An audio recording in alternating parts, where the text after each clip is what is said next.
The bullet hole in Thomas McKellen's kitchen window was still smoking when the German Shepherd puppy walked through the shattered glass, sat down precisely 3 feet from his boots, and performed the exact sequence of commands that Rex had used to signal all clear during their final mission in Kandahar 13 years ago.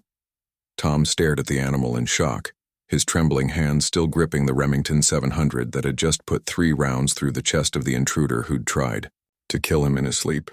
The dead man, young, military-bearing, no identification, lay crumpled in the doorway of the Montana farmhouse where Tom had lived in self-imposed exile since retiring from the Army's K-9 unit in 2011. But it was the puppy that made Tom's blood run cold. Not the break-in, not the attempted assassination, not even the fact that someone had found his carefully hidden location after 2 years of paranoid security measures. It was watching this 4-month-old dog execute tactical signals that he'd taught to Rex over 18 months of combat deployments, behavior so specific that no other animal should have known them. Sit, stay, watch. The puppy obeyed each command with mechanical precision, its dark eyes never leaving Tom's face with an intensity that belonged to a war dog, not a juvenile animal that should barely be house-trained. Tom's hands shook as he lowered the rifle, his PTSD-damaged mind struggling to process what he was seeing. Rex had died in his arms in Afghanistan in 2009, torn apart by an IED blast that had been meant for Tom. He'd buried his partner in the red dirt outside FOB Chapman, marking the grave with Rex's collar and a promise that he'd never work with another dog. "You're not real," Tom whispered, his voice cracking with exhaustion and trauma. "You can't be real." The puppy tilted its head, with the exact gesture Rex had used when confused by human behavior, then trotted to Tom's combat boots and began the precise ritual of checking for explosives that had saved both their lives dozens of times in Afghanistan. The animal's nose worked with professional efficiency, covering every inch of leather and laces before sitting back and giving the clear signal. Tom sank into his kitchen chair, staring at the impossible creature that had somehow learned behaviors it should never have known. The puppy approached cautiously, the way Rex had during Tom's worst PTSD episodes, and gently placed its head on his knee with the exact pressure and positioning that had been trained to interrupt panic attacks. "How?" Tom breathed, running his fingers through fur that felt exactly like Rex's coat. Thick, coarse, with a distinctive ridge along the spine that marked premium working bloodlines. The dog's response was to retrieve Tom's left boot, the same boot that Rex had obsessively carried during their final deployment, as if sensing that their partnership was ending and wanting to preserve some tangible connection to his handler.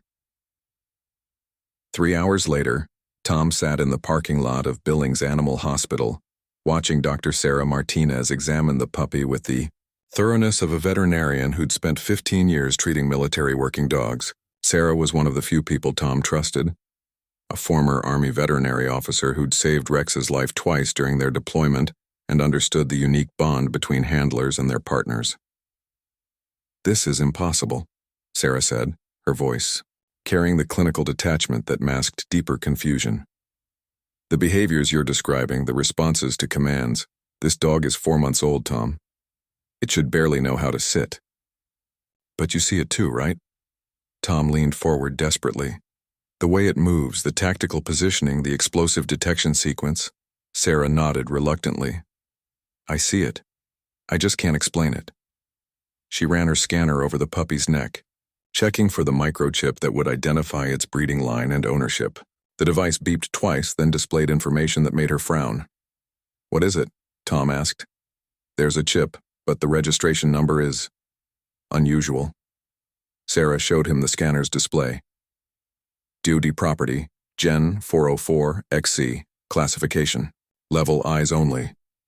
Tom felt ice water flood his veins. Department of Defense property with restricted classification meant this wasn't a normal breeding program or civilian animal. It meant government experiments, black projects, the kind of research that disappeared from official records and left no paper trail. "Can you trace it?" he asked. "I can try. But DoD animal registrations usually lead to dead ends unless you have the right clearances."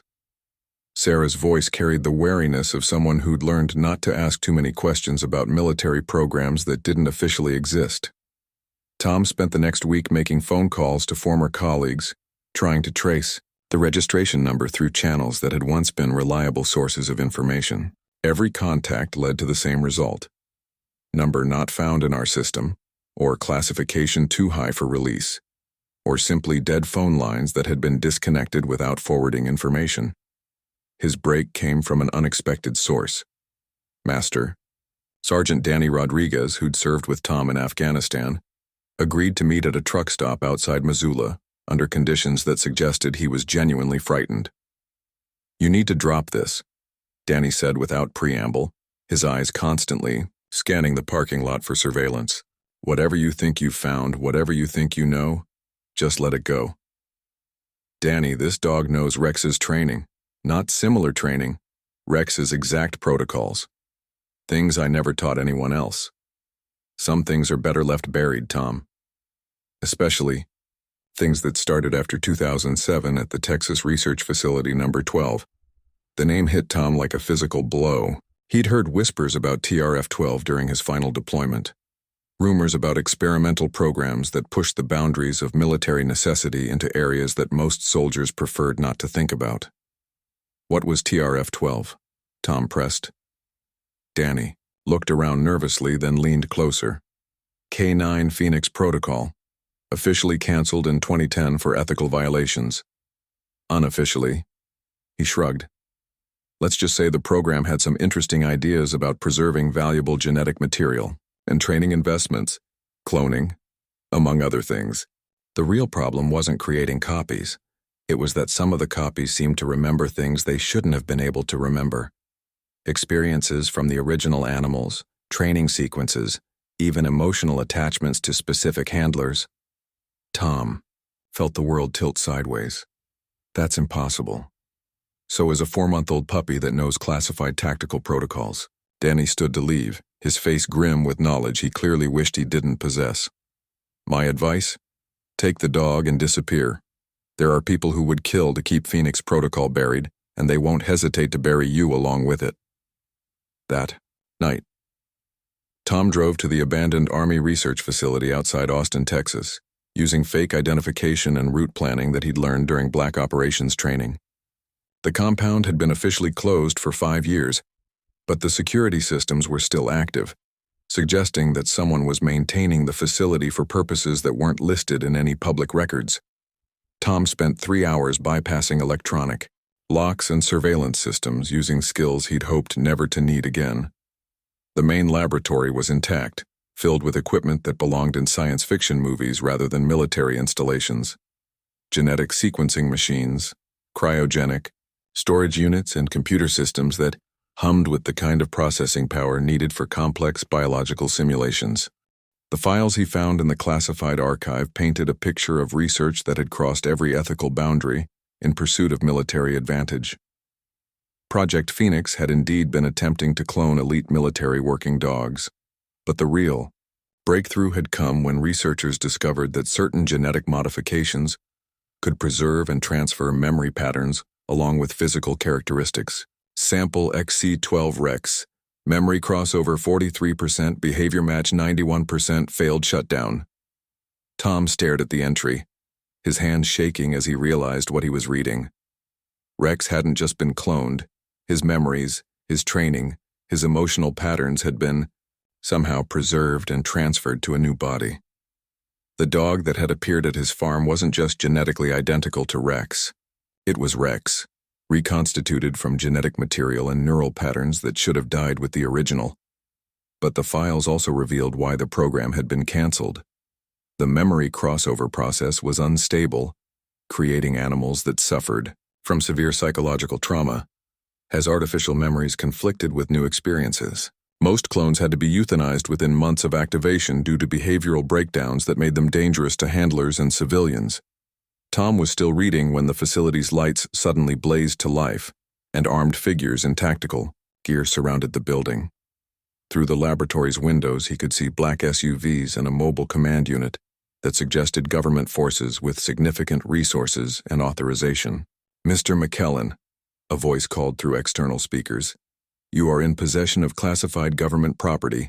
Surrender the animal and exit the facility peacefully."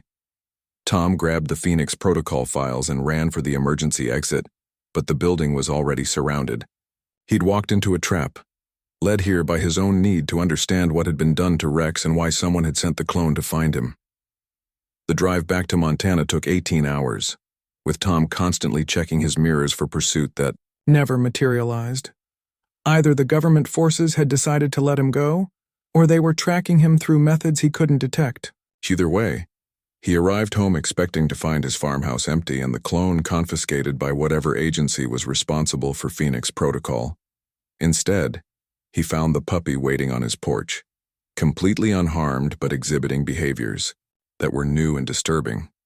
The animal was hypervigilant, constantly scanning for threats, positioning itself between Tom and potential danger zones with the tactical awareness of an experienced combat veteran.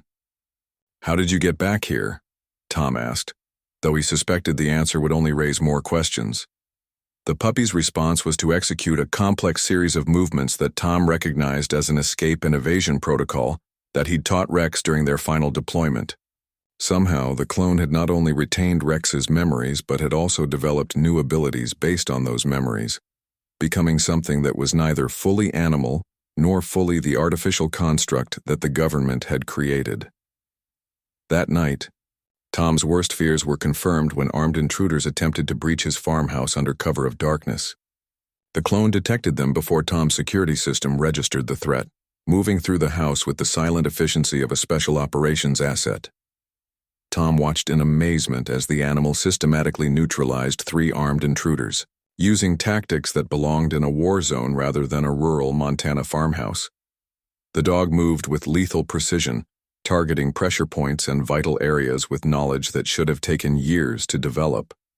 When the last intruder fell, the clone returned to Tom's side and began the gentle healing ritual that Rex had used during his handler's worst PTSD episodes. But this time, there was something different in the animal's eyes, a recognition that went beyond training or genetic memory to touch something deeper and more fundamental. "Rex?" Tom whispered, hardly daring to hope. The dog's response was to place its head against Tom's chest and whimper with the exact sound Rex had made during their final moments together in Afghanistan, when they'd both known that death was coming and had tried to comfort each other in the face of inevitable loss. Tom spent the next 3 months learning to live with a partner who was simultaneously familiar and impossible. The clone exhibited all of Rex's behavioral patterns while developing new capabilities that seemed to evolve daily. It anticipated threats that hadn't materialized, responded to commands that Tom hadn't given, and displayed emotional intelligence that bordered on human understanding. More disturbing were the clone's reactions to specific triggers that only Rex should have remembered. The sound of helicopters sent it into defensive postures associated with incoming medical evacuation. The smell of diesel fuel triggered search patterns designed for IED detection. Even Tom's own emotional states were anticipated and managed with therapeutic responses that the original Rex had developed over months of combat deployment. Government surveillance continued but remained passive, suggesting that whoever controlled Phoenix Protocol was more interested in observing the clone's development than recovering it. Tom installed additional security measures and maintained communication protocols with contacts who could provide early warning if the situation escalated. The breakthrough came during a thunderstorm that triggered one of Tom's severe PTSD episodes. As he lay on the floor of his bedroom, paralyzed by flashbacks and panic, the clone performed a complex therapeutic intervention that involved precise pressure points, breathing regulation, and emotional grounding techniques that no animal should have known. But more than the technique itself, it was the way the clone looked at him during the intervention, with eyes that held not just genetic memory or programmed responses, but actual recognition of their shared trauma and mutual dependence. "You remember everything, don't you?" Tom asked when the episode had passed. The clone's response was to retrieve a specific photograph from Tom's dresser drawer, the last picture taken of Tom and Rex together before the IED blast. The animal placed the photo at Tom's feet, then sat in the exact position Rex had occupied in the image, creating a perfect mirror of the original scene. Tom stared at the comparison, noting details that should have been impossible to replicate. Not just the pose and positioning, but subtle elements like the way Rex had held his ears when listening for distant threats, the specific angle of his head when focusing on Tom's commands, even the way he'd distributed his weight when prepared for immediate action. But it was the scar that finally convinced him. A thin white line along the left ear, barely visible unless viewed from the correct angle. Rex had received that scar during a firefight in 2008, when shrapnel had torn through his ear while he was protecting Tom from a Taliban ambush. Genetic cloning shouldn't have been able to reproduce a scar. Battle damage wasn't encoded in DNA, couldn't be transferred through memory patterns, and had no biological mechanism for preservation across generations. Yet there it was. Proof that whatever had been done to create this animal went beyond any scientific process that Tom could understand. The real horror began 3 weeks later, when Tom discovered that Rex wasn't the only Phoenix Protocol subject who had escaped. Dr. Sarah Martinez called him at 3 a.m., her voice shaking with terror. "Tom, you need to get to the clinic immediately. Something's happened." Tom arrived to find Sarah's veterinary hospital in chaos. The front windows were shattered, examination rooms destroyed, and in the middle of it all stood 3 German shepherds identical to Rex, their eyes glowing with the same impossible intelligence but twisted into something predatory and wrong. "They came looking for your dog," Sarah whispered from behind an overturned desk. "But when they didn't find him, they started communicating with each other in ways that animals shouldn't be able to communicate." Tom watched in fascination and growing dread as the 3 dogs moved in perfect coordination, checking corners and exits with military precision, while occasionally making sounds that seemed almost like whispered conversations in a language that was neither human nor canine. "How many Phoenix subjects were there?" Tom asked. "According to the files I managed to access before they cut off my clearance, 37 successful resurrections, all elite military working dogs, all supposedly terminated when the program was shut down." Rex pressed against Tom's leg, his body tense with recognition and fear. He knew these animals, not as siblings or copies, but as something else entirely, something that had gone wrong in ways that the original Phoenix Protocol hadn't anticipated. "They're hunting us," Tom realized, watching the 3 dogs systematically destroy equipment while searching for some trace of Rex's presence. But why? Sarah pulled up classified files on her tablet, information she'd downloaded during a desperate hacking session that had probably ended her career. "Look at this." The termination orders weren't for ethical reasons. They were because the resurrected animals started exhibiting behaviors that suggested collective consciousness, a hive mind that grew stronger with each additional resurrection. Tom studied the classified footage showing Phoenix subjects in laboratory settings, moving with eerie synchronization and displaying problem-solving abilities that suggested they were sharing information instantaneously across multiple minds. "They want Rex back," Tom said, understanding flooding through him like ice water. "Not to terminate him, but to complete the collective. He's the missing piece." As if summoned by Tom's words, the 3 Phoenix dogs turned toward their hiding place with predatory focus. But instead of attacking, they began vocalizing in harmonious tones that sounded almost like singing, a haunting melody that made Rex whimper and try to hide behind Tom's legs. "It's a summoning call," Sarah breathed. "They're trying to activate whatever connection exists between Phoenix subjects." Rex's response was immediate and terrifying. His eyes rolled back, showing only whites, and he began to emit the same harmonic tones as the other dogs. For a moment, Tom saw his partner's consciousness flicker and fade, replaced by something alien and vast that looked at him with cold calculation. Then Rex shook his head violently, breaking the connection, and the 3 other dogs recoiled as if they'd been struck. The sound they made was pure fury, a chorus of rage that shattered the remaining windows and sent Sarah's equipment crashing to the floor. He rejected them, Tom realized. Rex chose to stay individual instead of joining the collective. The yow. 3 Phoenix dogs stared at Rex with expressions that transcended animal emotion, their synchronized breathing and perfectly coordinated movements suggesting a shared disappointment that was almost human in its complexity. Then, without warning, they turned and disappeared into the Montana night, with the fluid grace of apex predators who had found their prey but chosen to wait for a better opportunity. Tom and Sarah spent the next hour cleaning up the clinic while Rex paced nervously, occasionally pausing to stare out windows as if listening for sounds that human ears couldn't detect. "This isn't over," Sarah said, bandaging cuts from flying glass. "If there are 34 other Phoenix subjects out there, and they're working as a collective intelligence, then Rex is either their greatest asset or their greatest threat." "Maybe both," Tom replied, watching Rex perform perimeter checks with the obsessive thoroughness of a soldier who knew he was being hunted. "The question is, what do they want him for?" The answer came 2 days later when Tom intercepted encrypted radio communications between the Phoenix Collective and an unknown handler. The transmissions were brief but chilling. Coordinates, tactical, assessments, and mission parameters that suggested the resurrected animals weren't just hunting Rex. They were preparing for something much larger. Target acquisition protocols confirmed.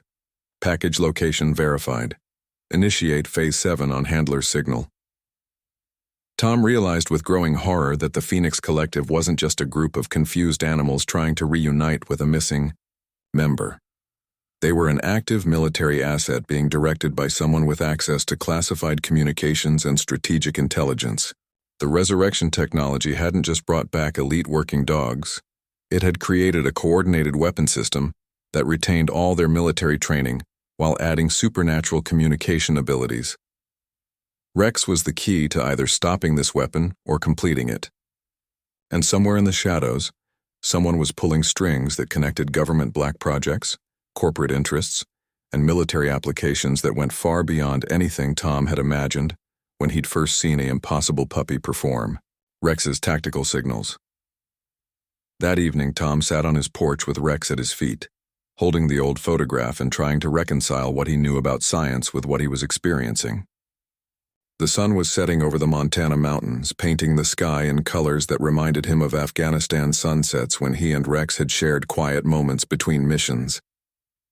But now, those peaceful moments felt like the calm before a storm that would determine whether Rex remained the loyal partner Tom remembered, or became something far more dangerous in the hands of people who viewed resurrection as just another military technology to be weaponized. "I don't understand how you're here," Tom said quietly. "I don't understand what they did to you or how you found me, or why you remember things that should have died with Rex." Rex looked up at him with eyes that held depths of experience that no young animal should possess, then performed the specific sequence of movements that Rex had used to signal mission complete at the end of each successful operation.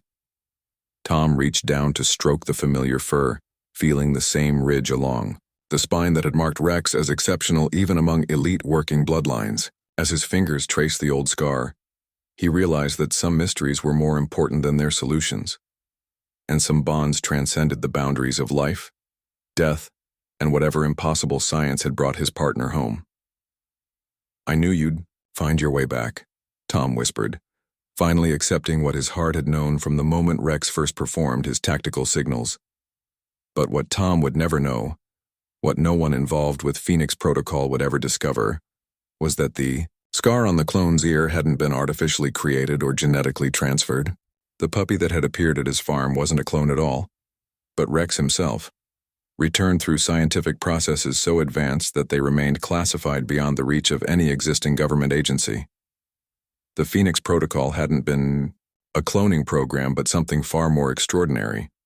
A resurrection project that had successfully reversed death itself, bringing Rex back not as a copy, but as the original animal, restored to youth, but retaining every memory, every emotion, and every scar that had defined his relationship with the handler, who had never stopped mourning his loss.